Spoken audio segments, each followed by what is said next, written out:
రూ. 200 అంటే రూ. 75 పింఛన్ చంద్రబాబు టైంలో ఇస్తే, అంతకుముందు ఎన్టీఆర్ హయాంలో రూ. 30 పింఛన్ ఇస్తే, చంద్రబాబు వచ్చాక రూ. 75 పింఛన్ ఇస్తే దాన్ని రూ. 200 చేసినటువంటిది రాజశేఖర రెడ్డి విపరీతంగా ఇచ్చుకొచ్చాడు పింఛన్లు. ఎలాగా కేంద్రం అప్పుడు రూ. 150 ఇచ్చేది, దాన్ని ఇద్దరికి చేసి రూ. 75 అంతకుముందు చంద్రబాబు చేస్తే దాన్ని కేంద్రం 400కి పెంచింది.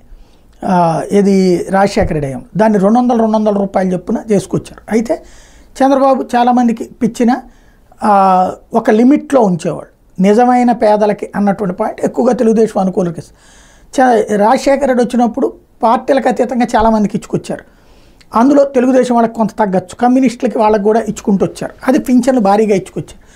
ఆ తర్వాత వచ్చినటువంటి చంద్రబాబు అది కంటిన్యూ చేసేటటువంటి సందర్భంలో కొన్నింటిని తగ్గించారని అప్పుడు వైసీపీ గొడవ చేసింది. వైసీపీ అధికారంలోకి వచ్చాక పార్టీలకు అతీతంగా 67 లక్షల మందికి పింఛన్లు ఇచ్చుకొచ్చారు. ఇప్పుడు ఆ పెన్షన్లను తగ్గించడం కోసం ఏదైతే దివ్యాంగుల పింఛన్లో సదరం సర్టిఫికెట్లు మళ్ళీ సమర్పించమంటాం, అట్లాగే కొన్ని చోట్ల కొంతమంది తీసేశారంటూ ఓ పక్కన వైసీపీ అవన్నీ ఆధారాలు ఇస్తుంది.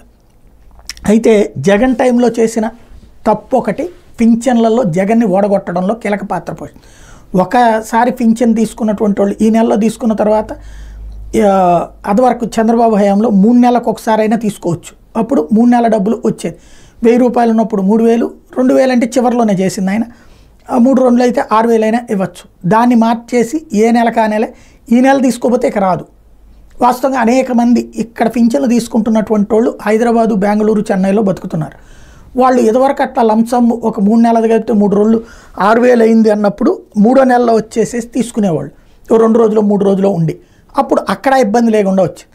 ఎప్పుడైతే ఏ నెలకు ఆ నెల పింఛన్ తీసుకోవాలి అన్న తర్వాత దాంతో వాళ్ళు సఫర్ అయ్యారు. ఈ విషయాన్ని జగన్కి చెప్పినోడు లేడు, ఏ ఎమ్మెల్యేకి కూడా అది కనిపెట్టింది లేదు, లేదా తెలిసినా పట్టించుకోలేదేమో, మనకెందుకు వచ్చిన గొడవ అనేది.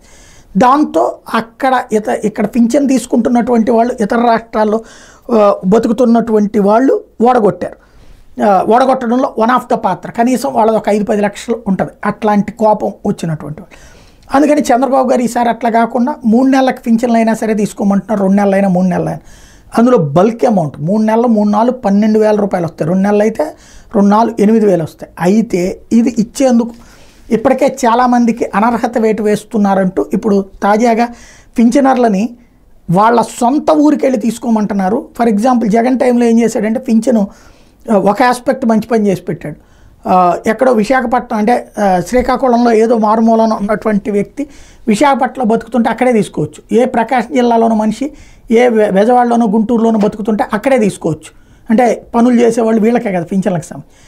అట్లాంటి సిస్టమ్ పెట్టుకొచ్చాడు. ఇప్పుడు దాన్ని మార్చేస్తున్నారు. ఇప్పుడు ప్రకాశం జిల్లాలో అది ప్రారంభమైపోయింది. ఎక్కడ మీ ఊరో ఆ ఊరికి వెళ్ళి తీసుకోమంటున్నారు. ప్రకాశం జిల్లాలో ఒక ఊరు వెళ్ళి ఇంకో ఊరికి వెళ్ళడం తీసుకోవడం అనేటటువంటి సిస్టమ్ పెట్టుకొచ్చారు అన్నటువంటి దాన్ని హైలైట్ చేసింది సాక్షి. దీని వెనకాల ఉన్న వాస్తవం ఏంటో ప్రభుత్వం స్పష్టతనివ్వాల్సి ఉంది.